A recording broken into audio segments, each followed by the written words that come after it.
एक बार की बात है, एक राज्य में एक राजा और रानी राज करते थे।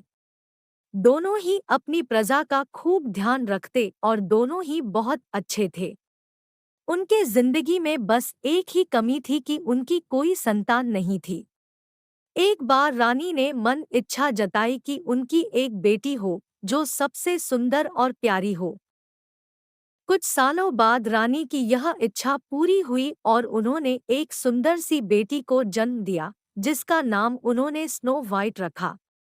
पूरे राज्य में खुशियां ही खुशियां थी, लेकिन यह खुशी ज्यादा दिनों तक नहीं रह सकी।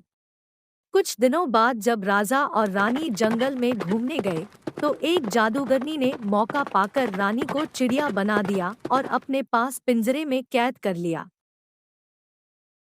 रानी के अचानक गायब होने से राजा को लगा कि रानी की मौत हो गई। राजा बहुत दुखी हुए और उन्होंने स्नो वाइट की देखभाल और मां के प्यार के लिए दोबारा शादी की। लेकिन जिससे उन्होंने शादी की, वो वही जादूगरनी थी जिसने रानी को चिड़िया बनाकर कैद कर लिया था। उस जादूगरनी ने रूप बदलकर राजा के साथ शादी की थी। उसकी चिड़िया को देख स्नो वाइट बहुत खुश हुई और उसने वो चिड़िया उससे मांग ली, इस बात से अनजान कि वो चिड़िया उसकी माँ है।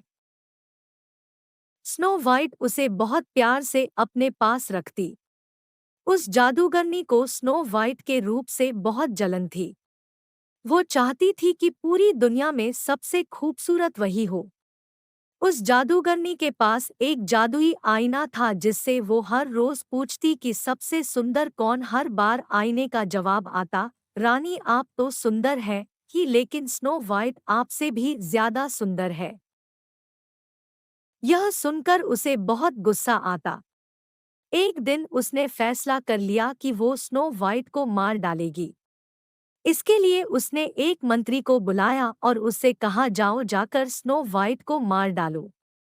मंत्री डर गया और स्नो वाइट को जंगल में ले गया, लेकिन उसे मार न सका। उसने स्नो वाइट को सारी बात बताई और उसे भाग जाने को कहा। स्नो वाइट दुखी हो गई और वहां से भाग गई। मंत्री ने वापस आकर झूठ बोल दिया कि उसने स्नो वाइट को मार दिया है। जादूगरनी रानी बहुत खुश हुई। उधर स्नो वाइट जंगल में भटक ही रही थी कि उसकी नज़र एक छोटी सी झोपड़ी पर गई। वो उस झोपड़ी में चली गई। वहां उसने देखा कि बहुत छोटी छोटी 7 प्लेट लगी है और उसमें कई तरह के भोजन है।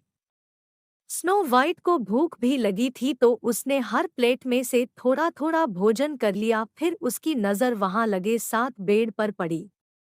स्नो वाइट को नींद भी बहुत आ रही थी, तो वो आराम करने का सोचकर एक बेड पर लेट गई।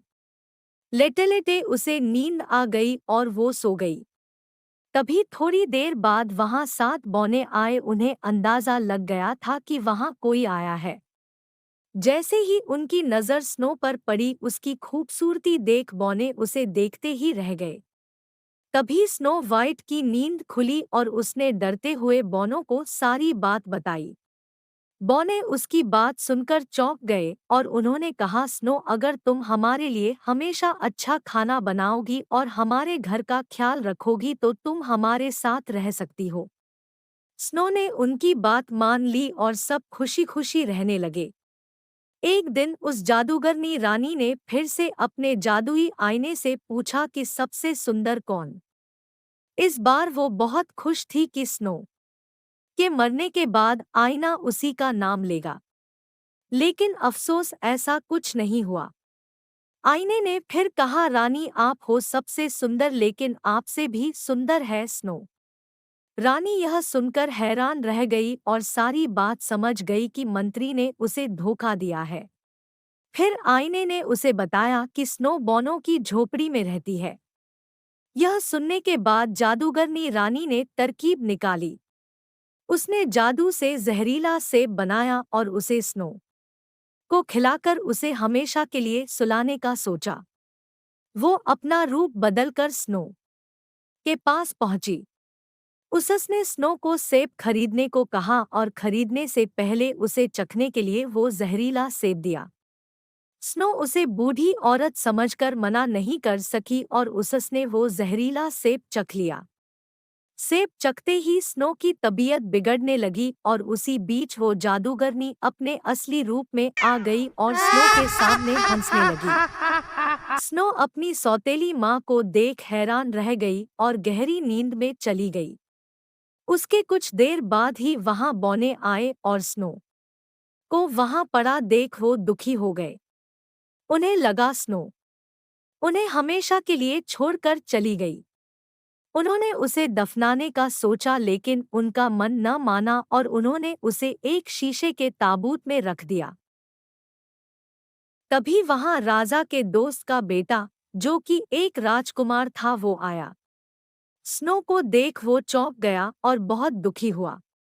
उसने बौनों से स्नो के बारे में पूछा और दुखी होकर स्नो को ताबूत समेत अपने साथ ले जाने के बारे पूछा। सारे बौने दुखी हो गए। उन्होंने ताबूत का शीशा खोला और राजकुमार ने स्नो पर प्यार जताते हुए उसके हाथ को चूमा। इतने में स्नो को होश आ गया। स्नो ने सबको अपने सामने देख सारी बात बताई। सब समझ गए कि जादूगरनी सौतेली माँ की वजह से ही ऐसा हुआ है। वो बौने जादूगर बनकर राजा के दरबार पहुंचे और उन्होंने कहा कि उन्हें पता है कि रानी को खूबसूरत बनने का शौक है। वो उन्हें बहुत खूबसूरत बना सकते हैं, लेकिन उन्हें उनके साथ चलना होगा। रानी और राजा उनके साथ चल पड़े और जैसे ही रानी पर सूरज की किरणें पड़ी, वो अपने जादूगरनी के रूप में आ गई।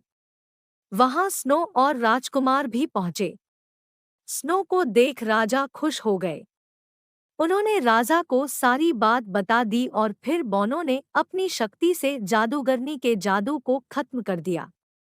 जादू खत्म होते ही चिड़िया बनी असली रानी अपने रूप में आ गई। राजा और स्नो वाइट रानी को देख बहुत खुश हुए और जादूगरनी को बंदी बनाने का आदेश दे दिया। इसके बाद राजा रानी ने स्नो और राजकुमार के विवाह का आयोजन किया और बौनों को तोहफे दिए। सभी खुशी खुशी रहने लगे। कहानी से सीख। इस कहानी से यही सीख मिलती है कि बाहरी खूबसूरती से ज्यादा अंदर की खूबसूरती ज्यादा मायने रखती है।